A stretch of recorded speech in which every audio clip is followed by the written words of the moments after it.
Peace and blessings, everybody, and welcome back to the Heritage Hip Hop Podcast. This is Karev, and I'm recording this after the RZA Premier Beat Battle on Instagram. We will be talking about that on our Heritage Hip Hop series. But as for tonight, we have a special treat. We are coming back to the podcast with an interview with the lyrical lieutenant of the Flip Mode Squad. Stand up, everybody, and represent for Rampage, the last Boy Scout, the lyrical lieutenant, the man that not only stood out as a newcomer on the Flavor in Your Ear remix, but made sure he represented his movement and his Flip Mode Squad to the best of his ability. What has Rampage been up to since Flip Mode, and what's going on with him now? Well, you'll find out in this interview. So make sure you stay tuned and get the jewels that he drops on being an individual, giving back to the hip hop culture, and making sure that when he drops, he brings something meaningful and relevant to the game. This podcast is brought to you by Transparent Credit Repair, the superheroes of the financial literacy and credit world. For anyone out there wanting to let their wallets breathe a little bit by getting debt off their back and learning how to make income and have wealth attached to their names, please contact Transparent Credit Repair at www.transparentcreditrepair.com, or you could call 862-250-5122, and your code on the website will be HH1. That's Heritage Hip Hop 1. For everybody out there listening, we thank you for coming back. Our last interview was great, but we keep getting better and better. So make sure you stay tuned for this one. After this little break that we go on, I'm going to come back with my commentary, and you're going to hear some more great things coming from Heritage Hip Hop. So without further ado, here we go. Peace and blessings, everybody. This is Karev from Heritage Hip Hop, and you always know when you listen to Heritage Hip Hop, we don't want to just talk hip-hop music. We like to glorify the hip-hop culture and talk to people who have built the culture. Please introduce yourself to everybody that's listening right now. Right now, I'm the first lieutenant of the Universal Flip Mode Squad, Rampage. Sir, it is a pleasure, and it's an honor to get to talk to you. Well, most people talk to people who have been in the game. They always ask about how you got started, or they ask about who you ran with. And personally, they could do their Google for that. But if you would like to tell them some of your history, you can let them know who you are if they don't know. Well, my history is I'm Rampage, the first lieutenant of the Universal Flip Mode Squad. That's one.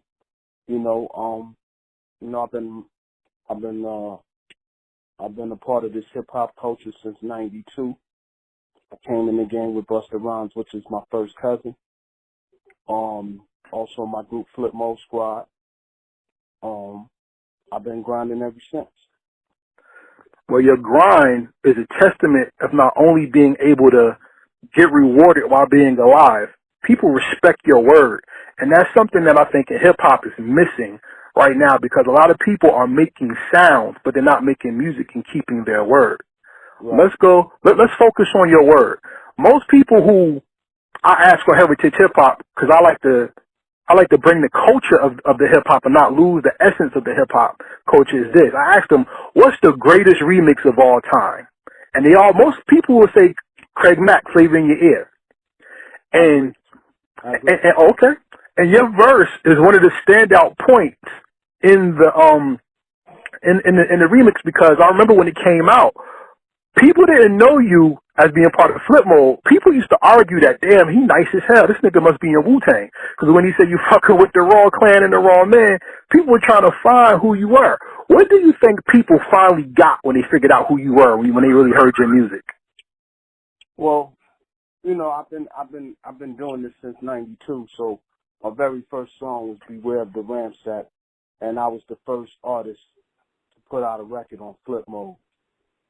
So let's get that out the way. Being a part of a all-star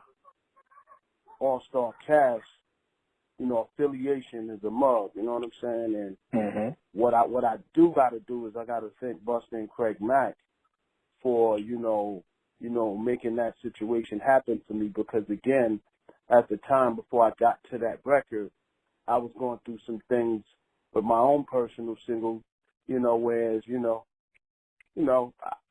didn't have that commercial, look that I was looking for, but I had the underground. So with the Beware the Ramsack single, which was produced by Rashad Smith, co-produced by Salam Remy. All right. So, in between going through that, like Buster said to me, that you have to, when you fall, you got to get back up. You can't just stand there. And, that always stuck in my head. And, I got an opportunity to be a part of something that was major. That was a great look for me. Plus, God works in great timing. You know what I'm saying? And, sometimes we have to walk in faith in order to get to where we need to get to. So I got an opportunity to be a part of that remix. And, at one time I said no, but then when I got to the studio, I was just singing a different tune, because then you see a guy like Puffy in the studio. Come on, man. We waiting on you to do your verse. I'm like, wow. You know what I'm saying? I'm like, all right, give me 15 minutes, man. And Bus was in the corner writing his. LL done finished his. Diggy done laid down his. Craig didn't lay, he didn't lay down his yet, but I heard pieces of it. So now I'm in this atmosphere at the right place at the right time. You know what I'm saying? Because again, I was going through something, because I didn't think my single Beware the Ramsack was more commercial that I needed to be at. But it was just enough by moving 60,000 units on that single. So, it was kind of a underground success at that time.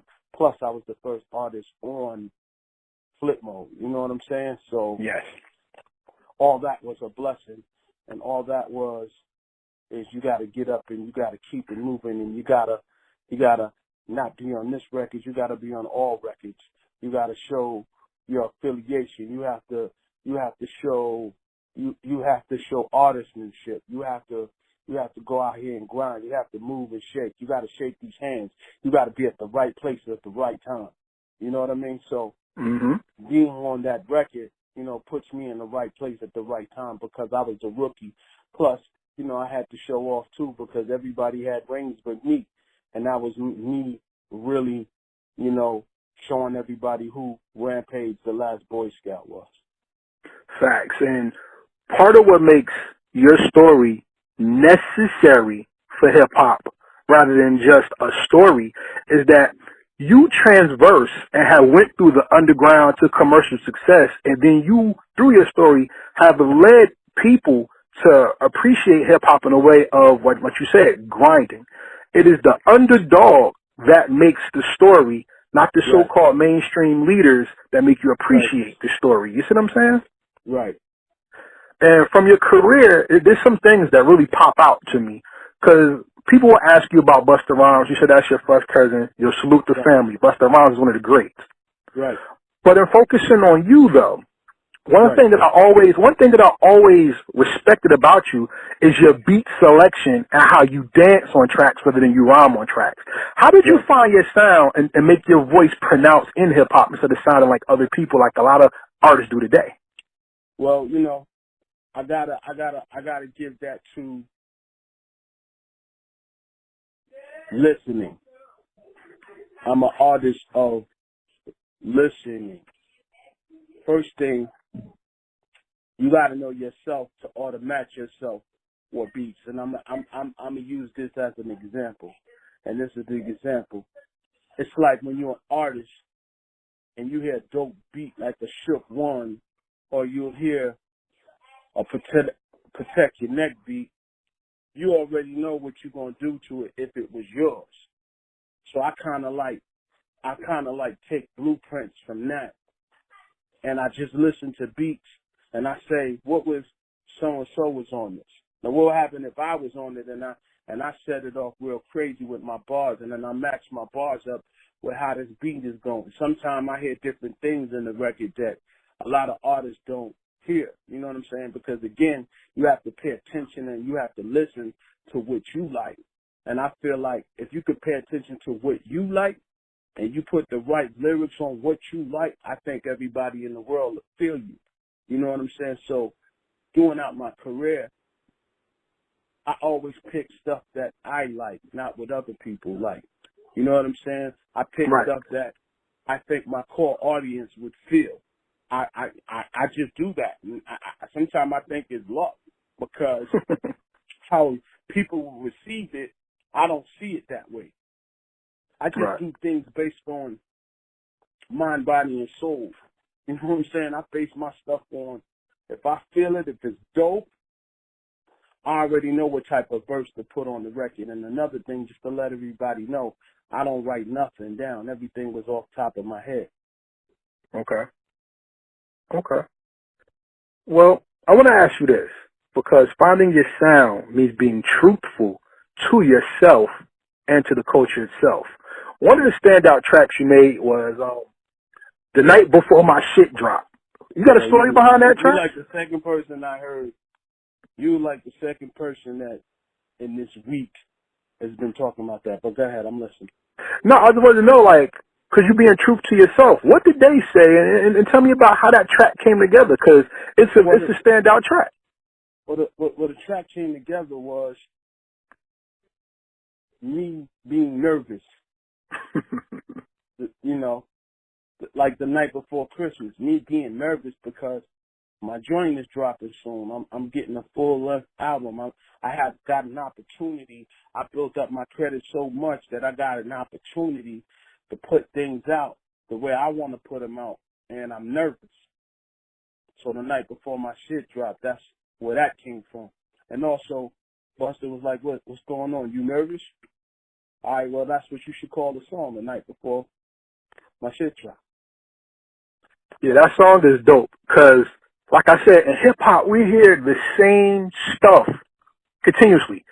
Sex, drugs, murder, or you're tough. Right. Sex, Right. drugs, murder. And, like, especially in 90s music, and a lot of people today actually crave for our music from the 90s because they hear a certain amount of truth in it, and that's why that song stands out, in my opinion, is because not too many people are making songs about, damn, this is before my junk dropped, how I feel, what's going on, you know what I'm saying? And that track right there captures the essence in hip-hop that most people are too scared to release. Why do you think people are scared to tell the truth rather than just live a facade in the music? Because, I know me, I want to never give my fans, I never want to sell my fans a wolf ticket. Right. I always want to give my fans 100. And I just think, a lot of artists from that era is just scared to be themselves. You know what I mean? They lost themselves. So if you lost yourself, sometimes you're never going to come back. Me, I ain't never lost myself.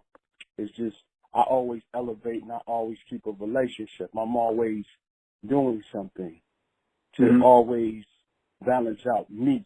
You got to know how to balance yourself. You can't lose yourself. Again, so what? This ain't your era. But again, I could rhyme with the best of them. You know what I mean? I'm an X-Men. I'm a flip mode squadian. Like, my whole squad is just lyrical. You got to be lyrical to be on my squad. So again, it could be 15, it could be 20 years. It don't matter. When I get in the building with my squad, everything matches up. You know what I'm saying? We all are matched. You know what I mean? So you have to be real with yourself. And if you can't be real with yourself, you need to not do it no more. I agree. Because people want to live the fantasy but not embrace the reality. Because reality is the script that talks to the people who really play their parts. You see what I'm saying? Right. And there's nothing like making a song I haven't made the song. You made the song. So from a fan's point of view, it's nothing like hearing the song that speaks to you rather than one that speaks around you. You see what I'm saying? How does that feel? How does that statement, what does that statement mean to you? Say it one more time, because that as a fan, putting you in my headphones. Go ahead. Okay. Well, I say as a fan, it means more when you hear music that speaks to you than hear a song that speaks around you. Well, I agree. You know what I'm saying? I agree, but again, that's what I made music for. So it could be therapeutic for real MCs because real MCs always need to be heard. So I speak on things and I rhyme on things that I want to be clear on because there's a lot of artists that's, again, they're scared to, they like gimmicks. I ain't no gimmick. You know what I'm saying? I'm the lyrical lieutenant. You know what I'm saying? That's right. I didn't earn that name by being gimmicky. I earned that name by, you know, spitting a certain type of way, but spitting in my wave and in my lane. And every time I stayed in my lane, I never came different on, you know, any record that I touched, I always came different, but I kept it me. I never did no 52 fake out. I never shortened nobody with no verses. I never did no disciple raps. Like, I don't do that. With real MCs don't do that, you know? Well, one of my favorite songs from you is No Love in the Room. And it's funny that that song. That's one of my favorite songs, like in the world, like, and yeah. and that was something that I was going through with me and my baby brother. So I had to, that was just all that was just real. You know what I'm saying? And every time I just remember times, you know, talking to my baby brother and he didn't have no coat, and I just came and got him, and we just went downtown Brooklyn, and I told him to pick anything that he wanted. It didn't even matter because I didn't want to lose my baby brother to the block. So I'd rather keep him close to me than lose him. So that's what I mean by no love in the room. When my pops wasn't around sometime, and you know, just it's the way that song was formatted. You know what I'm saying? I couldn't do it over. You know what I'm saying? That was just something that I really had to get off my chest. You know what I mean? So yeah, I mean that song spoke to so many of us who listen to the music, not just hear the music. You know what I'm saying? Because like I said, that song was so impactful that three groups in a few different decades reused that song. You know what I'm saying? Like even how people people love Little Brother and Sean Dawn. That beat was the focus of that song, and even from the original sample, was it the Fifth Dimension? Like you really spoke some truth that really opened the hearts of the listener, not just opened their ears. Why do you think so many people rap today can't do that or won't? Because again, I'm a man of words. I'm swift for what I say. Like when I rap, there's certain things that I can say. I want people to get 7 different ways. Right. Like I could say, I say juice dripping, honey's tripping, Billy Blue Truck 23 stay spinning, name on the leather, logos on the engine, big money dog, big money spending, boy street cats who back with a vengeance, my guns in the stash box, shoot off your hinges, I see the world through my Cartier lenses, I'm a rich dude, I crash 4 Benzes, party at my loft, you can bring all your friends, Dro Hennessy with cranberry, shorties wanna crush on my eyes, it's all cherry, mommy looking right, yo, she look like Holly Berry, iceberg suit, matching hat, Tom and Jerry, big screen, DVD library, watching Godfather and my couch is Burberry. Like I'm a man. Like it has to be clear, and I want you to listen. But I also want you to, like, if I was in the crowd, to recite my words. Right. You know, I do it. I do it because I know people are listening, and once I lay it, and once I get it in the pipe, I just want people to always remember what I'm saying, because again, sometimes people forget people's songs. I want to be rememberable. You know what I'm saying? I don't want to. Of course. I just don't be one of those artists like one time hit a quitter. Oh, I remember that record. That's the only record I like. Nah, I wasn't them type of MCs. I'm one of them MCs. I could be with my group. I could be solo. I could be on the Buster album. I could be on people's albums outside of that. You won't notice me. Just like how you notice Jay-Z. Anything he do, you notice. He say certain things. Everybody's like, oh, my God. What is he thinking? That's what I come up in the era of Biggie and Jay-Z, which was Biggie was one of my closest friends, where I would sit in sessions and watch Biggie do his thing without writing nothing down. Like, you know, that was amusing to me. But Biggie was also one of those MCs that were really clear. When he spit, it was just forceful. I have them same type of tactics. Jay got them same type of tactics. Like, it don't matter who's on the record. It doesn't matter. I already know, I hear things in the record that a lot of MCs don't hear in the record. When I listened to Flavor in Your Ear, that was the first thing I was just thinking about. First thing I was thinking about was, what can I say that people are going to remember? So first word to Flavor in Your Ear was 2194. Now, if anybody don't know anything about that, I just said it just to have everybody bugging, but at that time, that was 200 years ahead of time. That's how I felt like my rhymes was, 2194. Mad motherfucker hardcore. It's my time to burn to explore. The Flavor in Your Ear is the Boy Scout that make outs. I make up of rappers have doubts. Key point. I make up of rappers have doubts. They're fucking with the wrong man and the wrong clan. That's it. Now you got to get your dome split. I go into my knapsack with my gat, take off my hat. Yes, I'm just cool like that. The dangerous ruggedness from the Flatbush abyss. BLS 97. BLS 97. Kiss bounce to this. I'm gonna live long in this rap game. Niggas know my name. Hey, yo, Puffy. Burn them in the flame. You see how I broke it down? I was very precise on what I wanted to say. It didn't matter who was on the record. I had to stand out. I had to be the new rookie, and it had to go along with what everybody was saying. And it's crazy that I didn't just listen to everybody's verse. It was crazy that while everybody was writing their verse, I was just listening to the record about 20 and 30 times. And after the 30th time, I had my verse and it was ready to go. And when everybody heard it back, I did it like in 2 takes. Everybody heard it back. They was like, yeah, that's dope. That's dope. But then when I went to go perform it, and then I saw, I went on UK and the record come on and they were singing my verse. That means I did my job. That's right. That's right. So. But now see, you said something that sparked something within me, because this is something I talk to a lot of young MCs, up and comer MCs who are rappers now. I want to ask you, what gratification do you get being an MC that differs or is different from having a solo record to a group record? Because you're just as synonymous with the group as you are with the solo. And some would even argue that it's vice versa, that your group is actually got more exposure through flip mode than solo. So what exactly is the victory or that you get from the solo as opposed to the group record? Well, only thing I get is I can skate on whatever. It doesn't matter. Once an MC, always an MC. If I'm solo, I'm the same. If I'm with my group, I'm the same.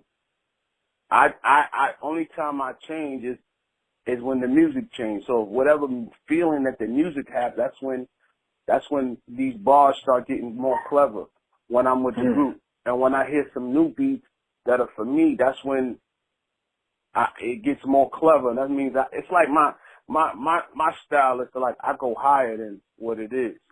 I don't go back on verses. I go a level higher. So being with the group, I go a level higher. I grow. So if I haven't run with the group for a while and then I just jumped on the record, then I'm going to run rampant through the record. It doesn't even matter. It don't matter who's doing what. I'm going to be me. Right. I'm going to be me, right? And then I can record the whole album and then go do a solo album, and then I will have a bigger energy. So anytime I rhyme with somebody and the records are in pocket, then my level of the bars and the way I spit, and that's bars with a Z, you know what I'm saying? It goes up. And like I say, every year I get older, I get better. So we'll talk about that in a minute. I'm sharper than I'm the lyrical lieutenant. What more can I say? Like, well, we're going to talk about that in a minute, because you got some stuff that I want to focus on. But being that we did talk about the group and everything, and I don't want to stay there too often, every MC is their own worst critic. What person in flip mode pushed you to show you that there's even more in you that could come out and be better? Digger. Mm. Digger pushed me. How so? But I know, Like, what happened? I know, no, I'm just saying, it's just, Mm-hmm. again, there's different levels to the group. So when it comes to them type of levels, when I hear Digger, she make me hype. When I hear Bus, he make me hype. When I hear Lord Have Mercy, he makes me hype. When I hear Baby Sham, he makes me hype. When I hear Spliff, he makes me hype. And what that does for me is, oh shit, this is about to be something crazy. Yeah. Because Digger gonna say the most illest punchlines in the world, but then I'm sitting in the corner like, oh shit. And then I'm hearing this shit back 10, 20 times. Then I'd be like, there you go. Because it's like a puzzle. When you listen to somebody rap, it's like a puzzle. And it's not you trying to outshine anybody. It's just you have to get into your own chamber. You have to get into your own element to match what they're doing. Because if you don't match, then you can't be on the record. That's how we would play. If you didn't match, then you wasn't on the record. It's not personal. It's just, again, we already know who's going to rhyme on this record. Everybody gets the chance to rhyme on the record. Sometimes you can have an off night. You ain't getting on this record. It ain't personal. Yeah. You just missed the train. You was off. Any basketball, any player, if you ain't on time, you can't get on this record. Word. Me, again, it goes by listening. You can't come every time the same way. Notice all those records I'm on, I never came the same time. I always kept it fresh. I always said some wild shit. But I said some wild shit because I was feeling good, and I knew anybody else wasn't going to say it the way I was going to say it. That's interesting that you said that, because I'm going to put something out, and I want to know if you agree with me after this question. But first the question. To build the question up, This Is What Happens was one of my favorite tracks on the Flip Mode album. You see what I'm saying? Right. And that's you and Digger. And I gotta go on point and say I think that Flip Mode album was a definite bona fide classic when it comes to looking at the hip hop culture. My question is kind of regarding what you said and off of the group dynamic. What did the game miss by Flip Mode not coming back after that album? In my opinion, I think Dipset's energy came off of y'all energy because it was left. And they picked it up. But what do you think? I can't compare none of them to us. You know why? Because we classic. That's why we didn't put out another record. We like rock stars. Sometimes you can't duplicate shit. Sometimes you just gotta let shit. Sometimes it's just gotta be one record. Yeah.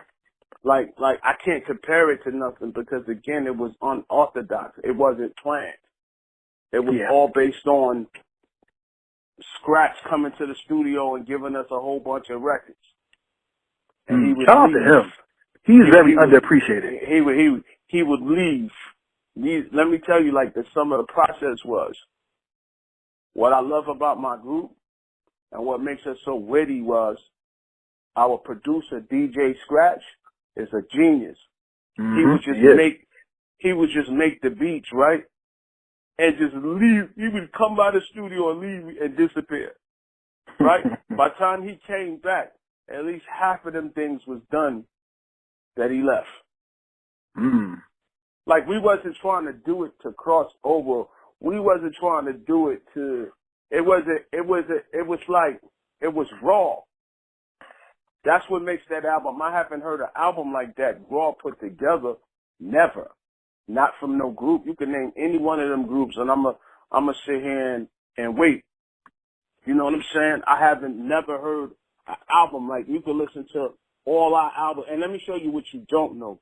Let me show you. I'm gonna put you on to something that's crazy about my group, and you can go back and listen to all one of them albums together. All of them shits connect to each other like a puzzle. Okay. All right, and notice on all those albums, all 7 albums, including Diggers and Minds and Busters and the Flip Mode, if you put all them albums together, they like puzzles. But they go together, and you notice that I'm running rampant through all of that. Like, I'm placed on certain things in that. Like you notice, it's like you have to, you don't get the group or the solo unless you put it all together. If you're a true fan, you got all 8, 7 albums. Mm-hmm. And every time you listen to the album, it gives you that grit, that analog, that,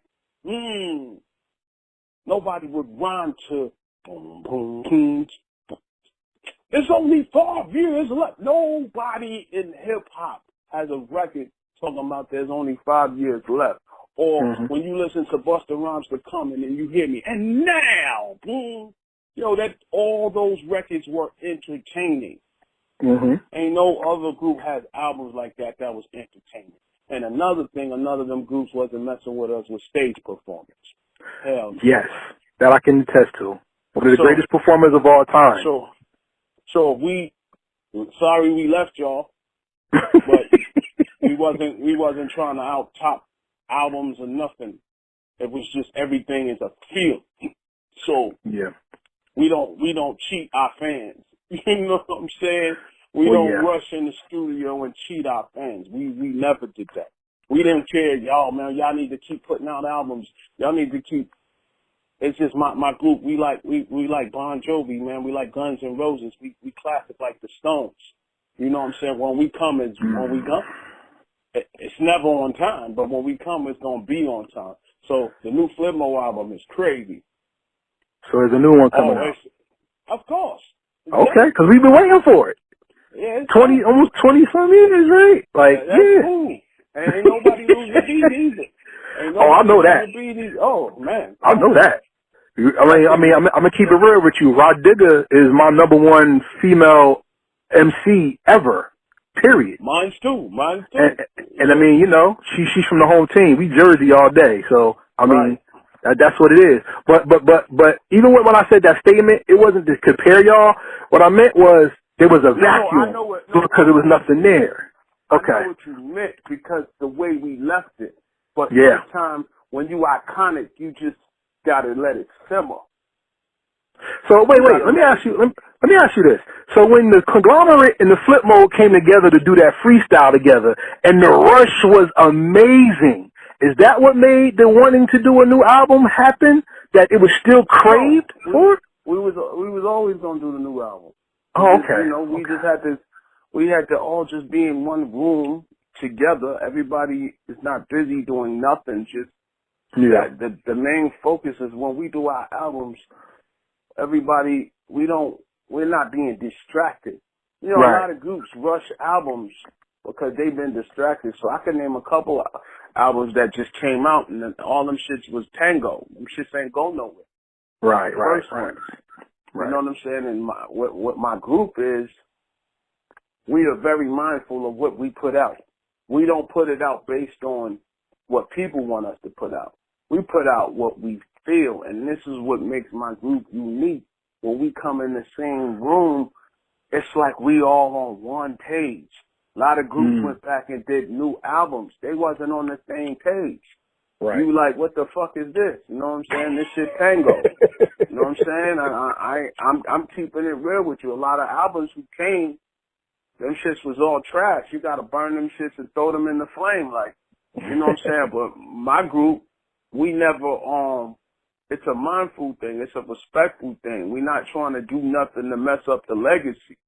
Right. You know what I'm saying? We ain't trying to out-top each other. We ain't trying to, when we do it as a real unit. It ain't no management. It ain't nothing involved.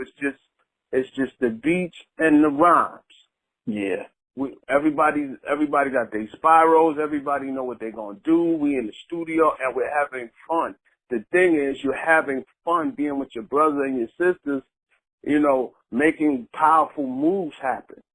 Yeah. Guess what? When you heard that when I first heard the first record off the new album, I said, "Oh my God, this is, this one is gonna be a biggie." Okay. You know what I'm saying? The people is gonna be like, "Wow!" Like, can't wait. Why y'all just didn't put it out then? Because it wasn't its time. Right. You can't rush greatness, brother. You can't. You're Because right. there's a lot of groups that came from that era, put out some albums right after that first one, and them shits was tango. Okay. You don't even remember those. And then you was hyping yourself to get it, but it just didn't meet that criteria. Right. Because cats wasn't on the same page. Let me ask you this. Yeah. I'm sorry. I didn't mean to cut you off. I was going to ask you this. Your voice is big. Because it's like you said, even when the song on the first Busta Rhymes album, you introduced the song with the LONS and that, right? Yeah. Your voice was even big with Flip Mode meets the Death Squad, which is called and arguably one of the best posse cut blend songs ever in hip hop. Your group, the Flip Mode, everybody had a distinctive voice, so nobody overcut or undershot each one on the track. Even when y'all went and did the Janet Jackson sound, the Mariah Carey sound. Right. Y'all never ever. I hate to put it in a slick way, but I'm gonna put it that way. Y'all never ever fornicated with the side of the game that's like, okay, we could put them in the box. How did that help you as you continue your career and continue making music? Because again, we know each other, and we wasn't trying to do it to outshine each other. We was just seeing it on the same page. We all like the same shit. You know what I'm saying? We think the same way, like Voltron, like Transformers. That's how we think. While everybody is trying to elevate, we stay on this one page. We don't go overboard. It's when you go overboard, that's when your career goes in the tank. You know what I'm saying? It's when you're thinking. We never think on nothing. Everybody lyrically, you know, when we rhyme together, it's like we rhyming together when we ain't together. Yeah. We could not rhyme with each other for 20 years and then go back to the room and create some dope shit. And it's the same shit. And we all thinking the same shit. It don't matter what levels we are in our career. We still think the same shit and we grind the same way. The hustle don't stop. It's like being in Guns N' Roses. It's being in these iconic groups where we can still come back and be together and still bust everybody on their ass and then come back with a solo shit and fuck everybody up. So again, for instance, while we finishing this album, Bus is putting the touches on his album, and I'm finishing my two albums, which is When Hell Freezes Over, Part 1 and Part 2. Mm-hmm. And I'm coming with two around the same time. Okay. You know what I'm saying? So, because I got a lot to say. It's been a minute. So, you know, I just want to be able to, I don't want to cheat the fans because I know it's not enough they haven't heard from me, but there's this When Hell Freezes Over, Part 1, Part 2. I'm doing it for the fans, man. And if it cars, then it cars. Who cares? You know what I'm saying? But I don't want to, our fan base, I don't want to cheat them. Right. Okay, I'm not going to cheat them. Well, let's update it then. We don't have to stay on the Flip Mode thing. Let's go to you now. Well, and relatively some of the new things you've done. First of all, congratulations on your move towards health, because we're losing too many people in this world, especially with what's going on today. And I'm glad to see you're still around. So salute to you for being serious about your longevity. So salute. And even with that, there's other songs outside of Flip Mode that you took from being the first lieutenant to the general of aiding new people find their voice. This song Legends is dope, bro. I love that song. You and C Red, that's great. That's a great song. And part of you're very welcome. And part of being a leader is the fact that you have to know what you're teaching before you teach it. So as a master craftsman of hip-hop, what do you want to tell the people coming out now, or even people who want help with their flows? Because your flowology is pronounced. How would you guide them today? Well, and it's funny that you're saying this because I actually teach school. I actually teach junior high school. No, salute to you. Yeah. So I do that. But about the culture, because you can't teach old people anymore. You got to teach these youngins. You got to teach the youngins, because these old people, you can't teach them tricks. They're lost. They're stuck in their old ways, and it's a mindset type of thing. Right. So, and this is when I'm bringing to the culture, and it's going to be on a major level. I'm starting a university called MBU University. MBU University, where I'm teaching people 25 years of my experience on how to be in the music business. Things that you don't do, things that you should do, things that you can follow. But I'm teaching in slang. And anybody from junior high school and up can get my curriculum on MBU University. So anybody in any parts of the world in different languages should be able to take my music classes around the world.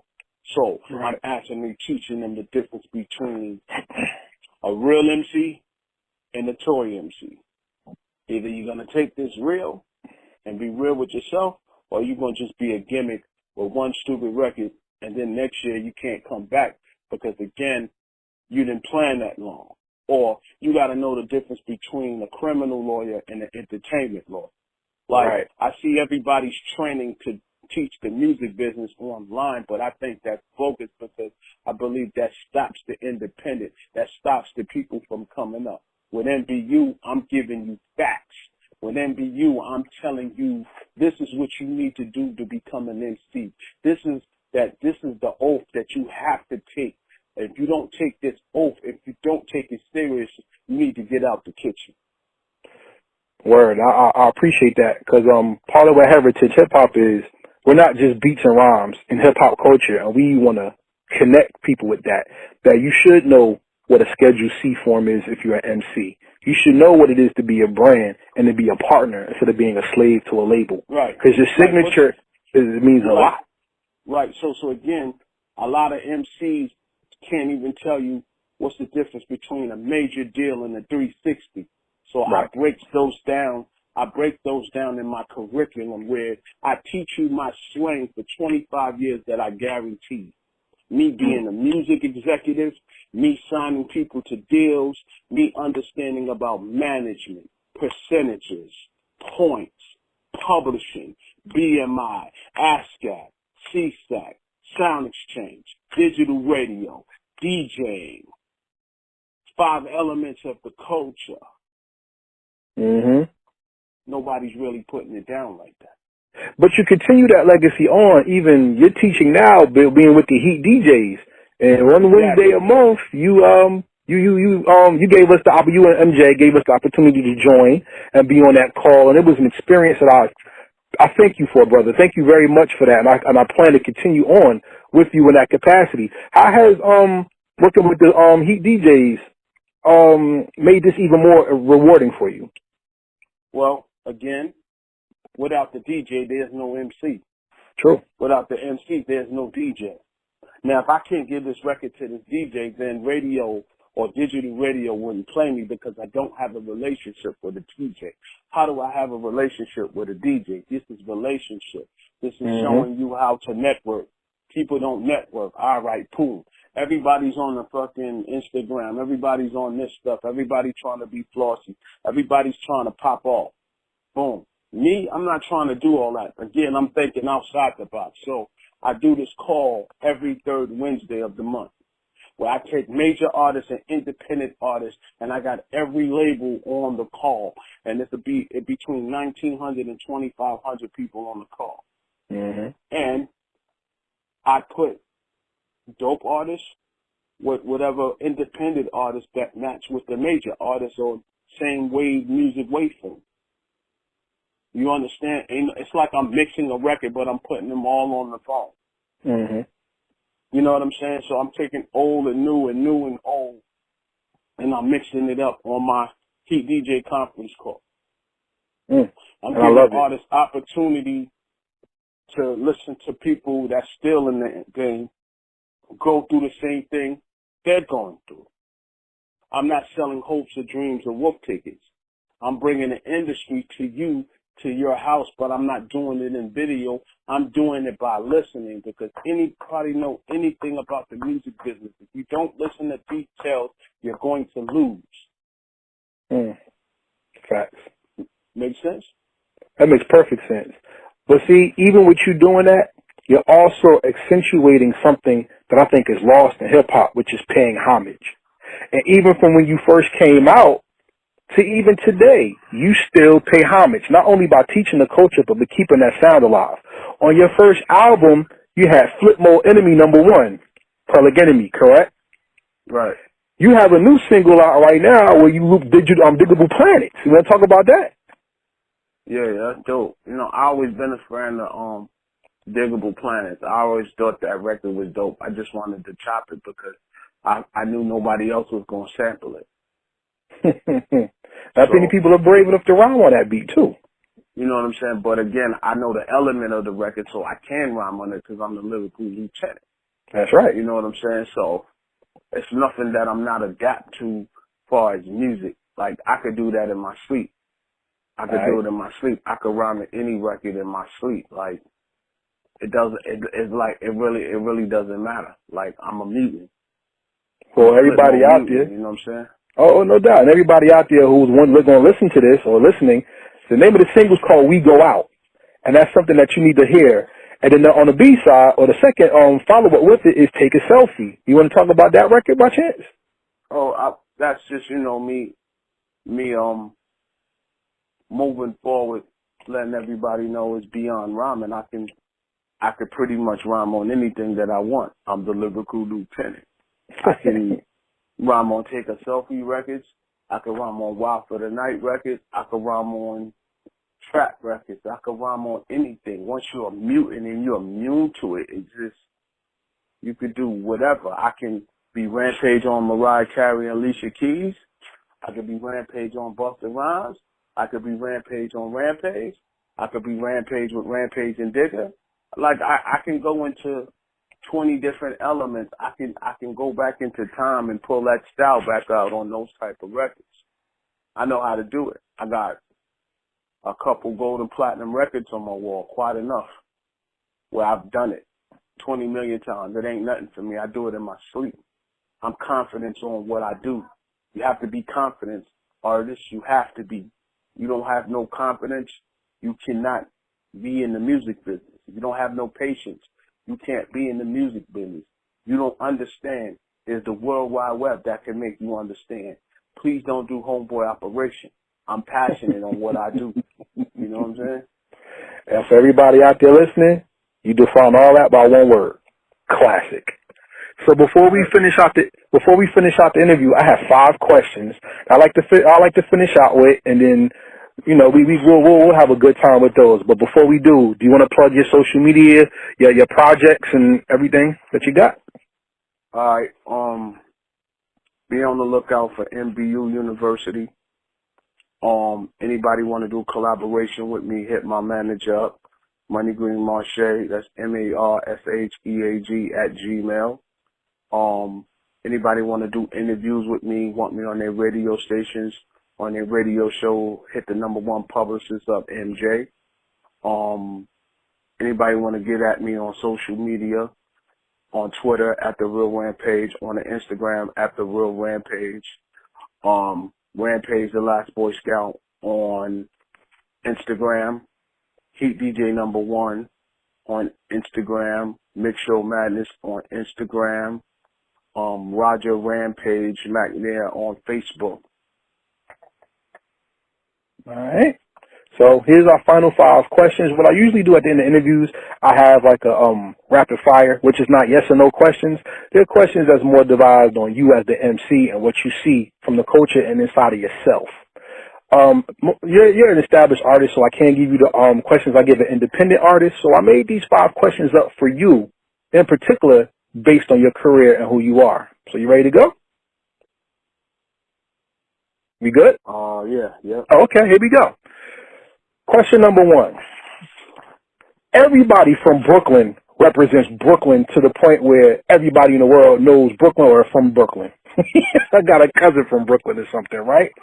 And Brooklyn is synonymous with a lot of what hip hop culture is defined as. Mm-hmm. I ask you, as an MC who came from Brooklyn, who are your top 5 MCs that ever came out of Brooklyn, including yourself, or excluding you because you're going to be number 1 on the list, as you should be? Special Ed, Mm-hmm. Chubb Rock, Mm-hmm. Buckshot Shorty, Mm. Mos Def, Mm.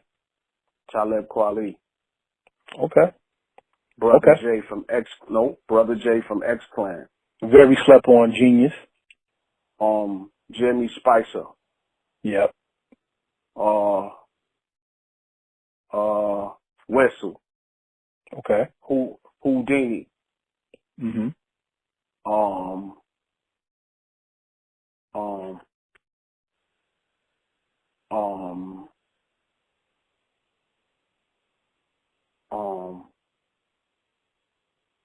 um, Busta Rhymes, Oh. Mm-hmm.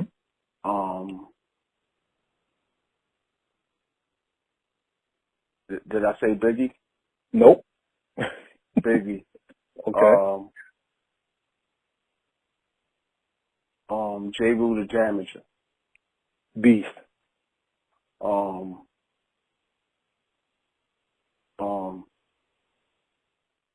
Black Moon, Smith and Wesson, Mm-hmm. Sean Price, R.I.P. um,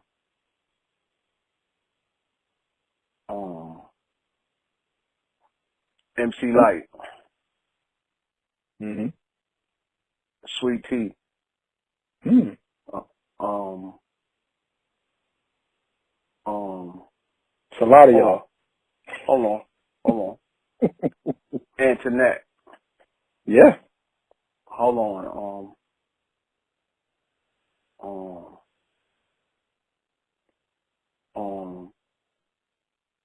Illinois Scratch, Okay. Fabulous, Mm. um,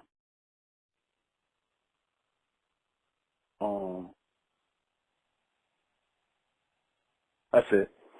Okay. And the point being that I asked you that question is because I have a theory, because like I said, I'm from Jersey, and I believe Jersey is some of the most lyrical, proficient MCs ever, from especially Essex County. Essex County area is too right. Shout out to my dude, Young Z, Pace One. All right, shout out to the Outsiders. Yeah. Yeah, so I believe that. But when I look at Brooklyn, I look at New York City. Jay-Z. Oh, shout out to the great Jay-Z. I look at New York City as the Game of Thrones, Lord of the Rings. That y'all have a kingdom where you have to fight to be proficient inside of your kingdom before you transverse the world, right? Right. So when you came out, which is the second question I have to ask you, when you came out and made your name, how did you make sure you represented Brooklyn when you traveled and hit the stage rather than just being on a song? Because, the way I was spitting that Brooklyn gritty, you know what I'm saying? That's what I call it, the Flatbush gritty, you know what I mean? The heavyweight Brooklyn bomber, that's that Flatbush tunnel slap you in your face. You knew it's from New York. You know that grit. You know what I'm saying? It's a certain type of analog sound I got. When I get it, like, I ride the wave, man. I get on it like I'm on a surfboard. You know what I'm saying?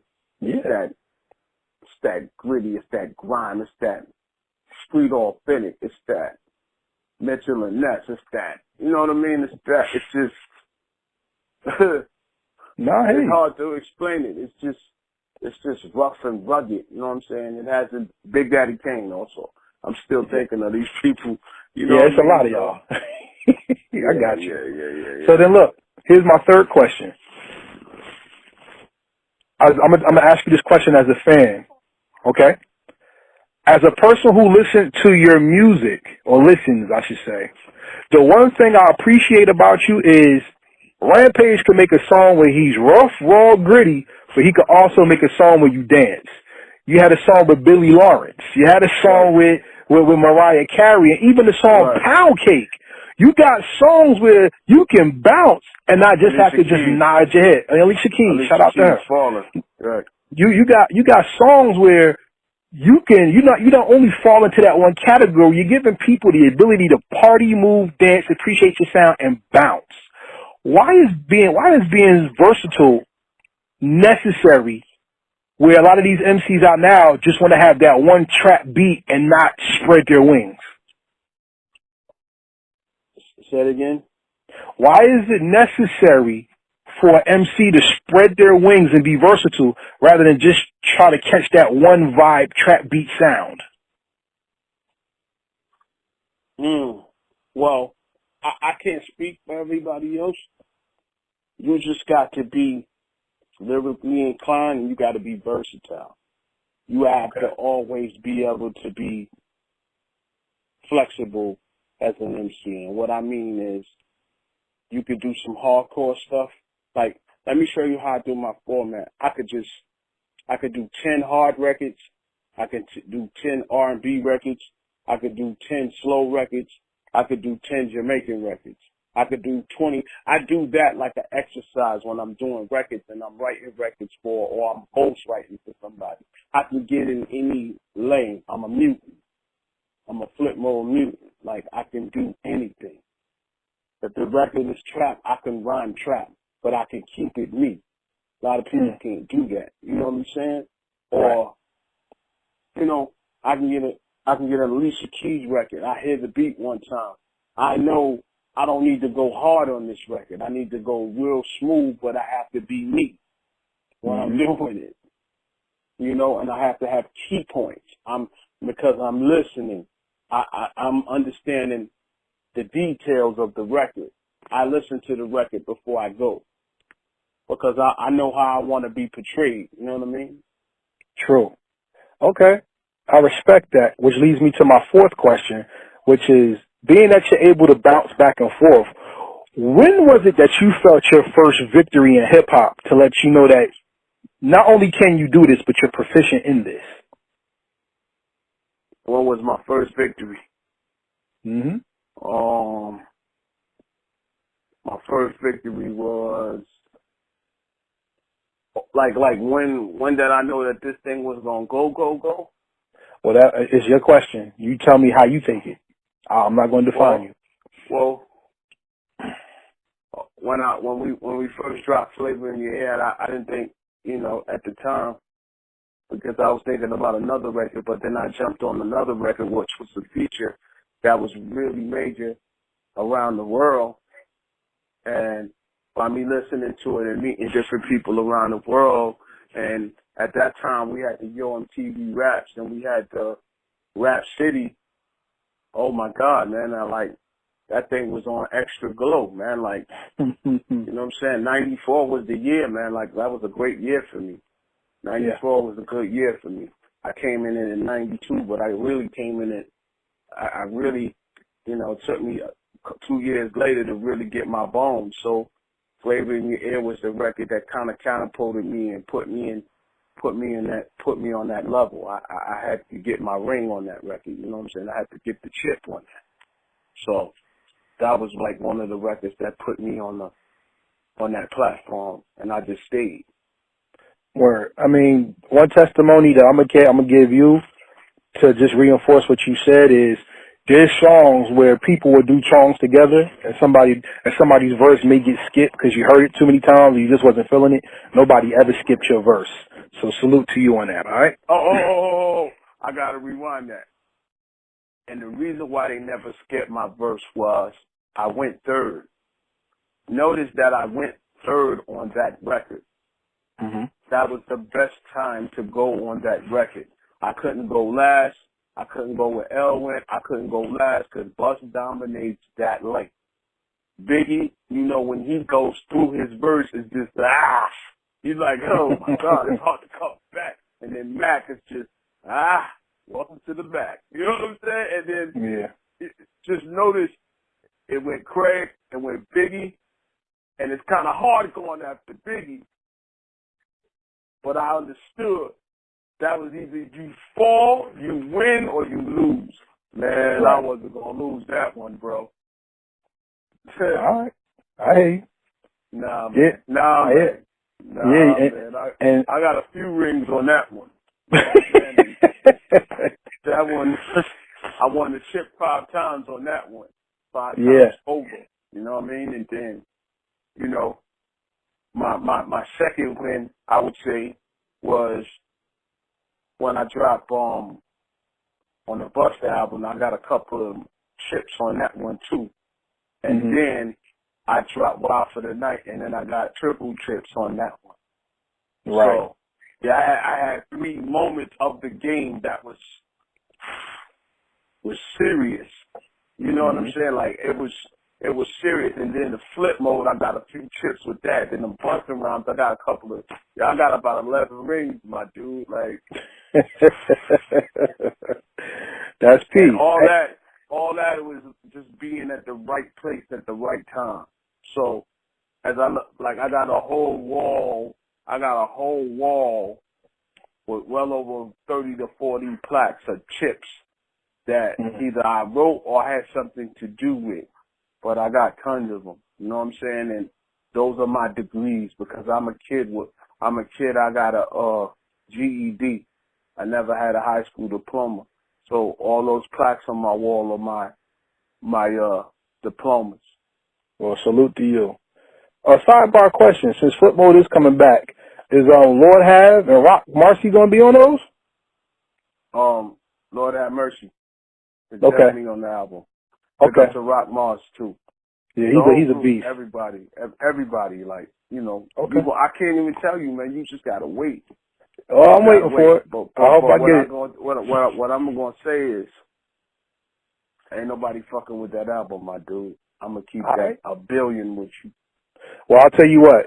Why don't you follow us at Heritage Hip Hop when it comes out, and we can have that conversation when it drops. You know what I'm saying?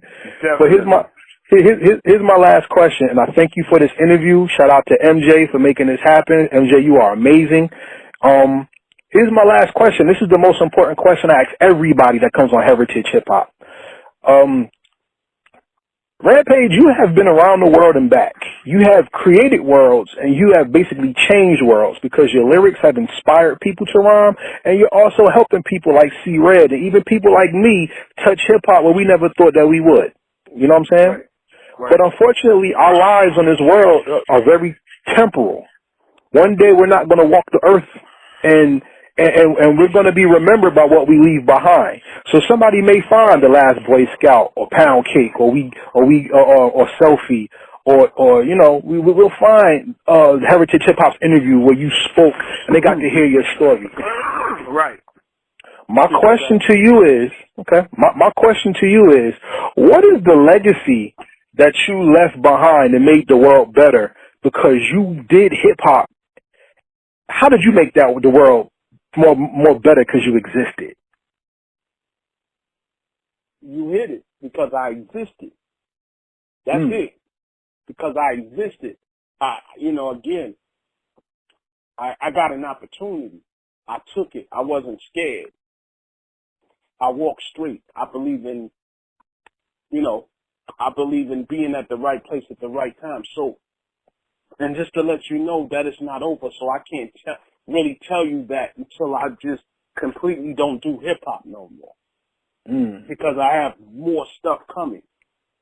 And it's going to come so melodic and mysterious that everybody's going to really get it. But at the end of the day, it's what you said. It's what you said. That I can't even go past that. It's what you said. That's what it is.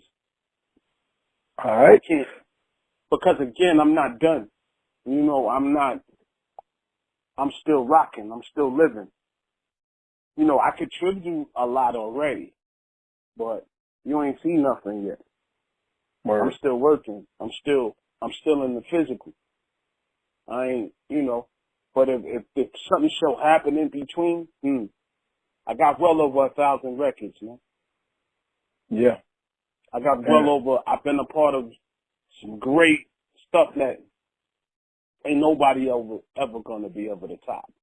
I've been in rooms with a lot of billion, trillion different MCs.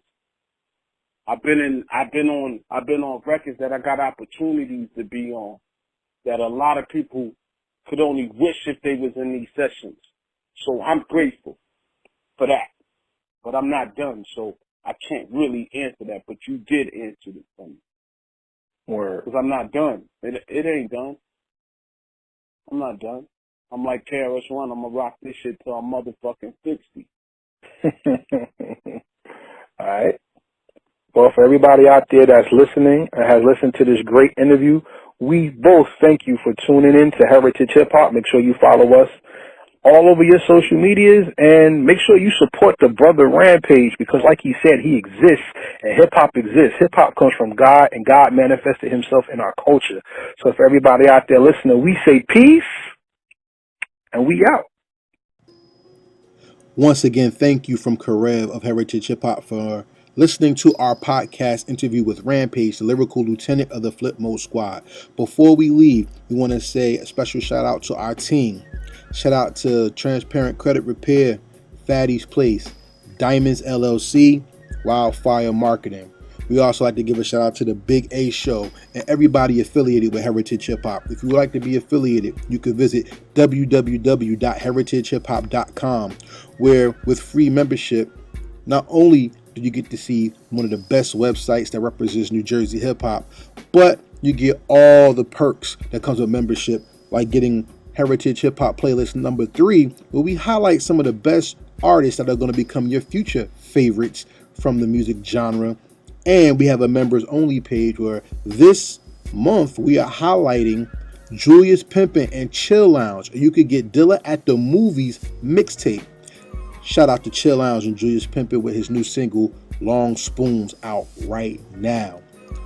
If you would like to contribute to Heritage Hip Hop, please go to the website. We have a donate button there. We have a Cash App. And we're here for you, the hip hop culture. Hip hop is God, and God is everywhere. So to honor our God, we do good by our fellow man by keeping the beats hot, the rhymes necessary, and the movement going forward. Also, if you like some of this Heritage Hip Hop apparel that we have, you could go to www.storefrontier.com/Heritage Hip Hop for our New Jersey Hip Hop shirts, our Heritage Hip Hop shirts and hoodies, and you just want to look good and represent the team, we there for you. So to everybody out there listening, once again, we thank you, and stay tuned because we got new interviews coming, and Corona doesn't stop us. Make sure you stay safe out there. You're protecting yourself, you're washing your hands, and you're staying distant. 6 feet away or 6 feet under. Either way, it'll change your life. So for everybody out there listening, we say peace, and we out.